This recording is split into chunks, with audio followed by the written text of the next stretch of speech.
Hello, today I'm going to depart from my usual videos on working with wood and do a video on slicing, dicing, and chopping vegetables.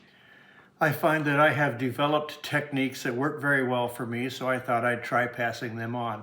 I've seen friends and neighbors try to chop and slice and dice, and more often than not, I notice that they have problems doing so. Much of those problems are because of their selection of knives and how they choose to use them. This is my favorite knife. It's a simple French chef's knife. It's designed that way for a reason that I will get into later. Simple, smooth, straight edge that works very well for slicing, dicing, and chopping. Today I'm going to concentrate on using a French chef's knife, which I find to work best for me and be most efficient. Some vegetables, like tomatoes, though, have a skin that's kind of resistant to being sliced by a French chef's knife. I find that a knife like this works best for that. You can see the edge is finely serrated on one side. This is basically a bread knife. The other side is not serrated at all. These can be sharpened by sharpening the non-serrated edge. Do not ever try sharpening the serrated edge. I won't be demonstrating that knife today. I'll just be working with the chef's knife. So let's look at the French chef's knife and have a brief discussion on how to use it. First off, every knife, regardless of how sharp it is, and these were just recently sharpened, will always benefit from a couple of passes on a sharpening steel. That tends to curl the edge over and create a microscopic serrated edge on the blade. So let's start with a bell pepper. I've seen people go through all kinds of machinations trying to clean a bell pepper in the first place and then try to get it sliced. Here's the way I find it works the best. Just like that, peel it open, tear that part out, and the ribs. Get rid of the stem part.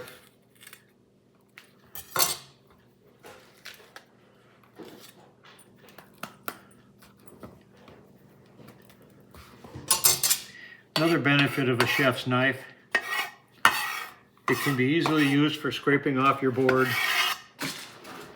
without chasing pieces all over the place. Now, the thing I've seen people have a problem with a bell pepper is they try to slice it this way and they say, oh my gosh, your knife is so dull it won't even touch it. Well, if you turn it upside down, it goes right through it like butter, no problem at all. Now notice how I'm holding the knife. I've seen other people try to cut it like this. Well, okay, but that's really not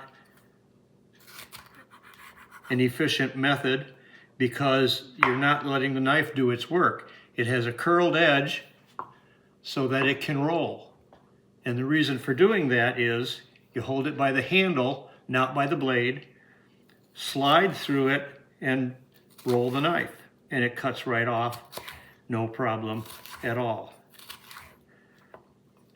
Then they go and they say, well, okay, so I'm gonna dice it and slice it, and they're going like this. Well, okay, that gets the job done, but not very efficiently. This is another point design of a French chef's knife. It's designed to be going against your knuckles like this, or roll it. If you bang it on the board, that tends to dull the blade somewhat, but if you're using a wooden board, it's probably not too bad. The rolling action is a lot better because you're not directly striking the edge of the blade on the board. So the easiest way now to dice it is to bunch your pieces all up together and then use your fingers, your knuckles, to guide the knife and hold the pieces together. And when you get down toward the end, you might have to do a little bit of fancy, but again, roll the knife through the pieces and not difficult at all. We'll do that again.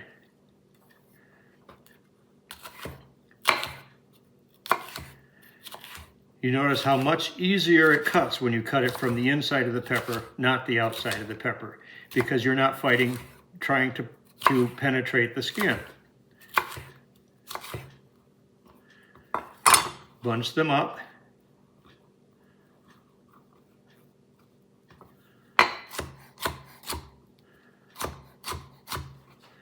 Now, you want to be careful if you're doing it like this because that blade is right close to your edge and it is a sharp blade. So again, when you're down like that, use your knuckles. And if you do slip, what it does is it hits your fingernail, not your finger, and it slides off.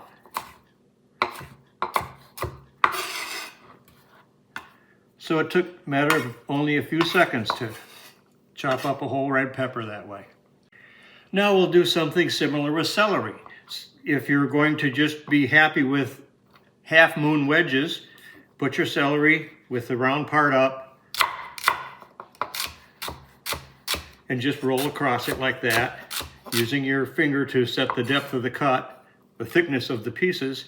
If you don't like that, you don't have to chop those up afterwards into tiny little pieces. Split your celery first into as small slivers as you want.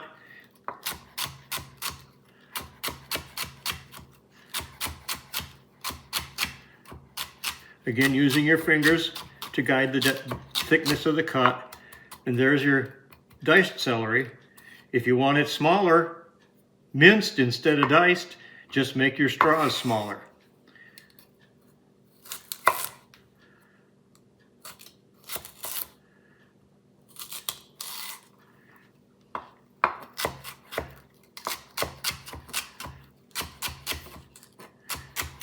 Now you notice I didn't cut all the way through to the end of the celery stick because that tends to hold the pieces together. It makes it easier to cut. When you get toward the end, of course, then you have to separate them completely, but you're down then to a few short pieces. So okay, now let's slice and dice an onion. I've seen a lot of people, again, chop onions and slices off and then try to mince it and chop it when it's cut into slices. What I find is if you first crosshatch down into the onion about a third of the way or so with your knife, you see I've done it here already. Just use your finger.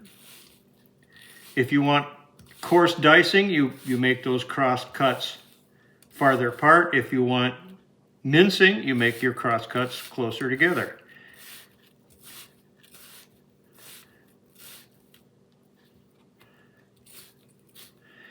Now, the next step is to slice them across this way. Trying to do it upright like this sometimes can be problematical, but if you cut all the way through your onion, you now have it sitting on a flat surface.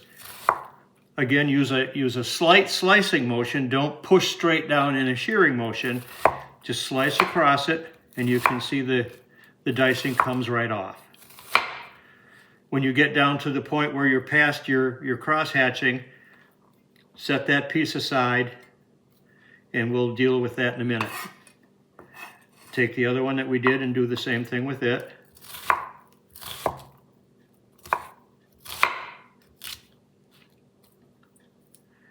Okay. Now we've got some pieces left that we want to dice too. Well, okay, so just not a problem. Again, use your knife for the way it was designed.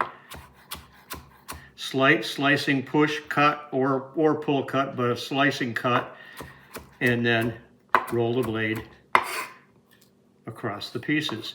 Now you notice what I'm doing is I'm using the natural tendency of an onion to break apart on the rings anyway, and so I'm not bothering at this point to do any more cross cutting. What I'm going to do is turn it into slices and then cut across it this way, and it will come apart into dicing because that's the way the rings go. Saved a lot of chasing around and trying to cut individual ribbons of onion. Also, one thing you'll find when you slice with any knife, but especially a French knife that has a large blade, is when you slice down through something, it wants to pull the pieces back out. So if you grab the knife blade behind your piece and then pull the knife out, the sliced pieces don't come following along. Turn it down. Just use the natural tendency of the onion to come apart on the rings. And there we have a diced onion in a matter of seconds. And you don't have pieces flying all over the kitchen. One last thing is to do the same thing with carrots. I'm only using baby carrots because that's all I have, but it's the same technique whether you're using a small one or a large one.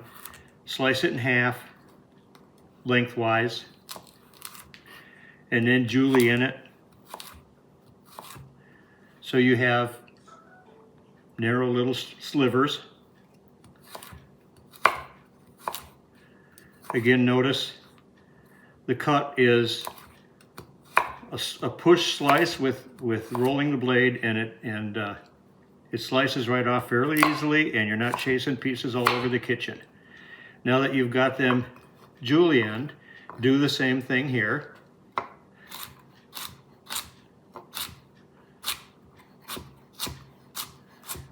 Bunch your pieces up and slice off the ends until you run out of pieces to hang on to. Then get your fingers out of the way and just finish it up. And there's the carrots done. So that should do it for now. Thanks for watching.